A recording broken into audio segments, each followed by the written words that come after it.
Good morning everyone. BSTC second year paper है आपका संस्कृत। मैं आपको पढ़ा रही थी तद्धित प्रत्यय।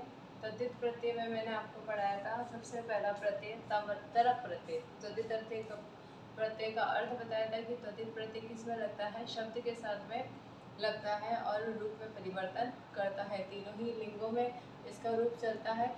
इसमें सबसे पहला प्रत्यय मैंने आपको कराया तरफ प्रत्यय। तरफ प्रत्यय में क्या शेष बचता है, तर शेष बचता है। लघु धन तरफ तो लघु तरह, लघु द, और इसको हम स्त्रीलिंग में बनाएंगे तो लघु तरह, नपुंसकलिंग में बनाएंगे तो लघु तरम। इस तरीके से इसके रूप चलते हैं। आज मैं आपको तद्धित प्रत्यय में ही दूसरा प्रत्यय कराऊंगी, तमप प्रत्यय। कौन सा प्रत्यय कराऊंगी? दूसरा प्रत्यय है तमप। तमप प्रत्यय। अब तमप प्रत्यय में क्या शेष बचता है? तम शेष बचता है। क्या शेष बचेगा? तम। अब तम शेष बचा और स्त्रीलिंग, पुल्लिंग और नपुंसकलिंग में ही इसके रूप चलेंगे तो किस तरीके से चलेंगे? तमह, तमा और तमम। तमा, तमह, तमा और तमम क्या चलेंगे? स्त्रीलिंग में, पुल्लिंग, स्त्रीलिंग और नपुंसकलिंग में इसके तीनों में रूप चलेंगे। तम प्रत्यय में क्या शेष बचा? तम शेष बचा। शब्द के साथ में जब नया शब्द बनेगा तो पुल्लिंग में तमहा होएगा, नपुंसकलिंग में तमा, स्त्रीलिंग में तमा और नपुंसकलिंग में तमम। इसकी परिभाषा हम लिखेंगे यत्र, यत्र,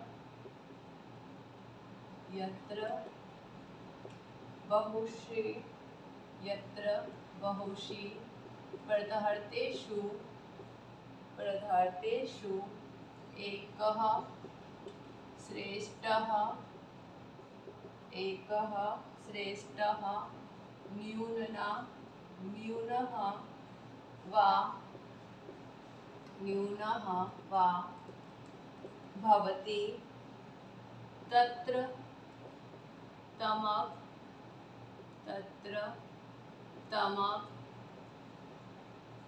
प्रत्ययः भवति, भवति, तमक प्रत्ययस्य, तमक प्रत्ययस्य, तम, तम, इति अवशिष्यते, इति अवशिष्यते, पुल्लिंग, इति अवशिष्यते पुल्लिंगः। क्या लिख रखा है? तमः, तो क्या आ जाएगा? पुल्लिंग रामवतः। मतलब जो रूप चलता है इसी तरीके से चलेगा। पुल्लिंग रामवतः, स्त्रीलिंग, स्त्रीलिंग रमावत, स्त्रीलिंग रमावत और नपुंसकलिंग, नपुंसकलिंग ज्ञानवत, ज्ञानवत, च रूपाणि चलन्ति, च रूपाणि चलन्ति, अर्थात, अर्थात, अनेक, अर्थात अनेकों में से, अनेकों में से एक का, एक का आधिक्य, अर्थात अनेकों में से एक का आधिक्य बताने के अर्थ में, बताने के अर्थ में प्रत्यांत, प्रत्यांत, प्रत्यांत, प्रातिपदिक, प्रत्यांत प्रातिपदिक शब्द, प्रातिपदिक शब्द से तमक, तमक प्रत्यय का प्रयोग, तमक प्रत्यय का प्रयोग होता है। सूत्र है, सूत्र अति सायने, अति सायने तम विष्टनौ, तम विष्टनौ तमक प्रत्यय में तमक प्रत्यय में तम शेष रहता है, शेष रहता है। तमक प्रत्यय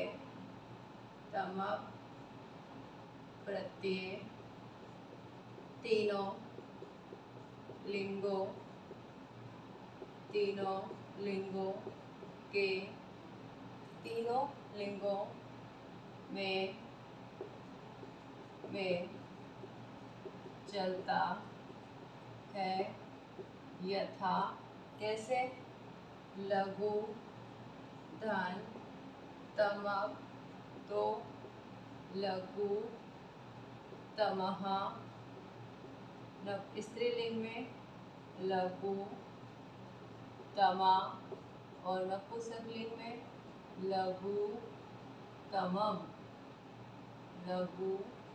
तमम। इसी तरीके से श्रेष्ठतम या हम कह सकते हैं चतुर्धन तमक। चतुर्धन तमक में चतुर्तमः,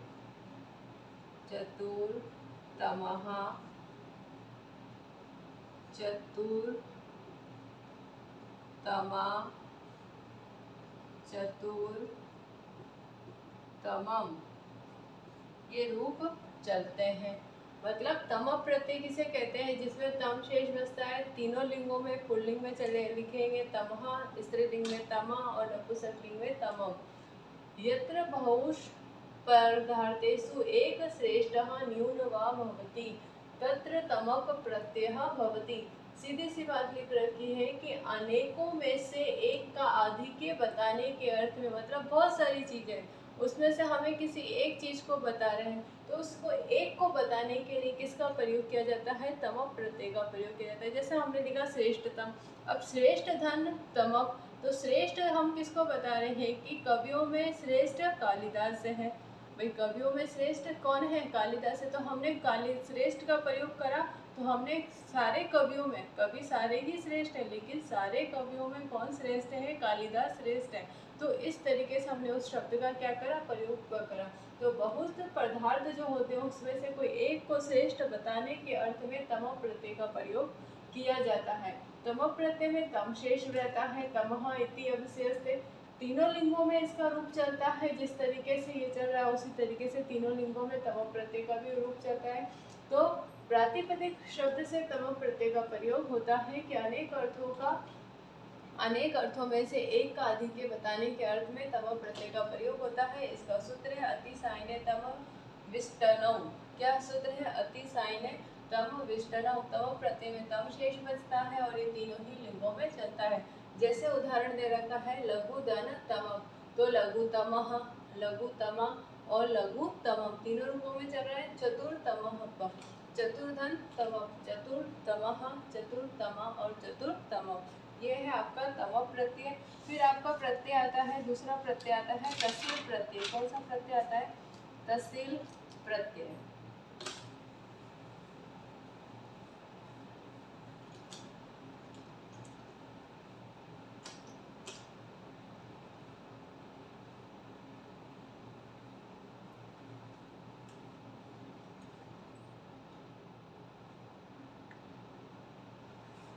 दूसरा प्रत्यय आता है, तीसरा प्रत्यय है तस्सील प्रत्यय। अब तस्सील प्रत्यय है, तस्सील प्रत्यय में क्या शेष बचेगा?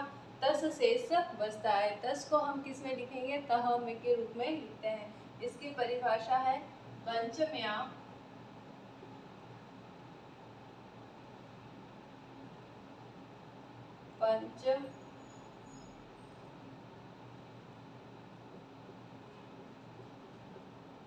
पंचम्याः विभक्ते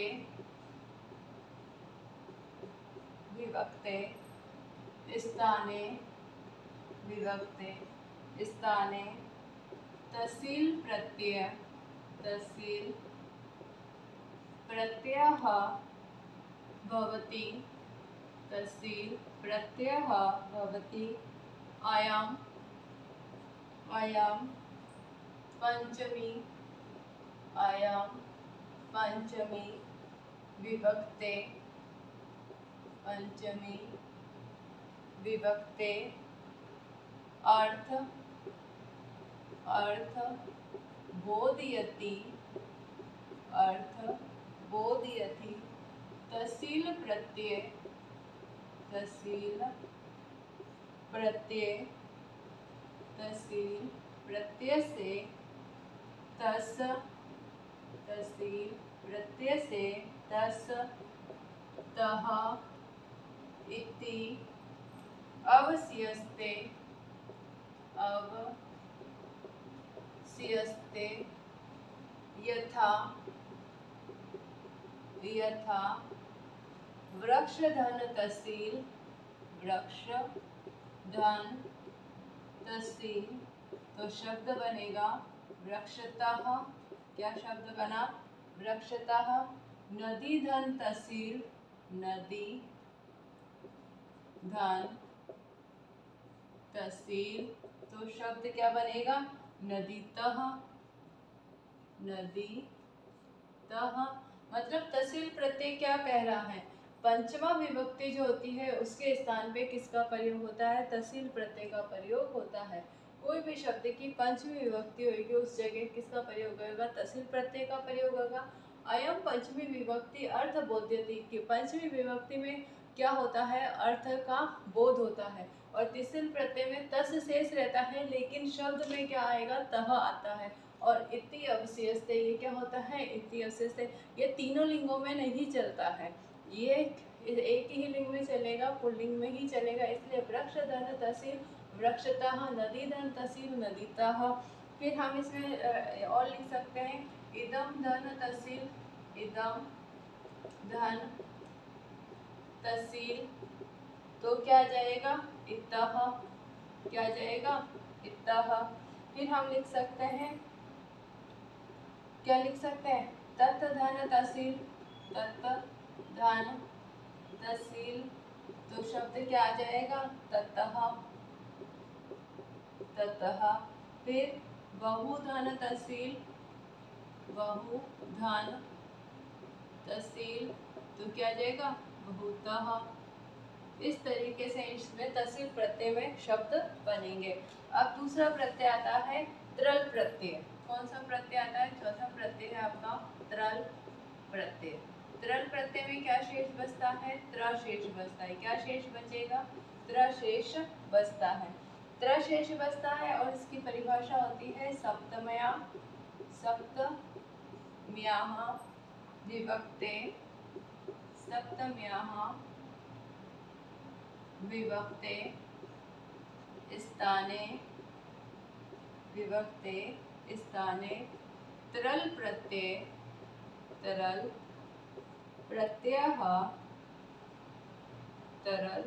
प्रत्ययः भवति। आयाम सप्तमी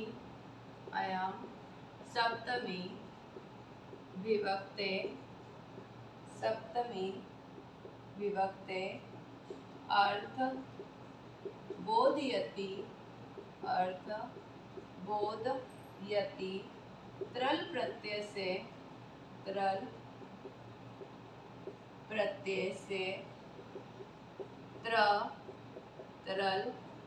से त्र इति अवस्यस्ते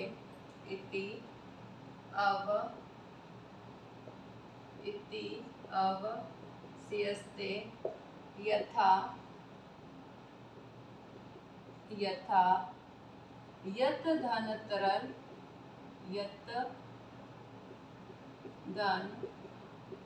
तरल तो शब्द बनेगा यत्र। एक धन तरल तो शब्द बनेगा एक धन तरल तो शब्द बनेगा एकत्र। किम धन तरल तो शब्द बनेगा पुत्र। और अन्य धन तरल तो शब्द बनेगा अन्यंत्र। इस तरीके से तरल जिस तरीके से तहसील में पंचमी विभक्ति के स्थान पे लगकर तहसील प्रत्यय का प्रयोग होता है और अर्थ में प्रयोग करता है, उसी तरीके से तरल प्रत्यय में त्र शेष रहता है। तरल प्रत्यय सप्तमी विभक्ति के स्थान पर तरल प्रत्यय का प्रयोग होता है और ये सप्तमी विभक्ति के साथ में लगकर अर्थ में परिवर्तन करता है। तरल प्रत्यय में त्र इत्यस्य त्र शेष रहता है। यत धन तरल यत्र, एक धन तरल एकत्र, किम धन तरल कुत्र और अन्य धन तरल अन्यत्र। तो आज मैंने आपको 3 प्रत्यय करवाए हैं, तमक प्रत्यय, तहसील प्रत्यय और तरल प्रत्यय। तमक, तहसील और तरल ये तीनों ही किसके प्रकार हैं, किसके उसमें आते हैं? 18 जो वो बताए थे, 18 तद्धित प्रत्यय जो बताए थे, जो शब्द के अर्थ का बोध कराते हैं, उसके आधार पर 18 प्रत्ययों में तद्धित प्रत्यय में ये तीनों प्रत्यय के अंतर्गत आते हैं। इसका आज करें प्रश्न लिखिए। तमक, तहसील व तरल प्रत्ययों को उदाहरण सहित समझाइए। ये आपका गृह कार्य प्रश्न है। तब तक के लिए घर पे रहिए, सुरक्षित रहिए। जब भी घर से बाहर जाए मास्क लगा के जाए और सोशल डिस्टेंसिंग का पालन करें।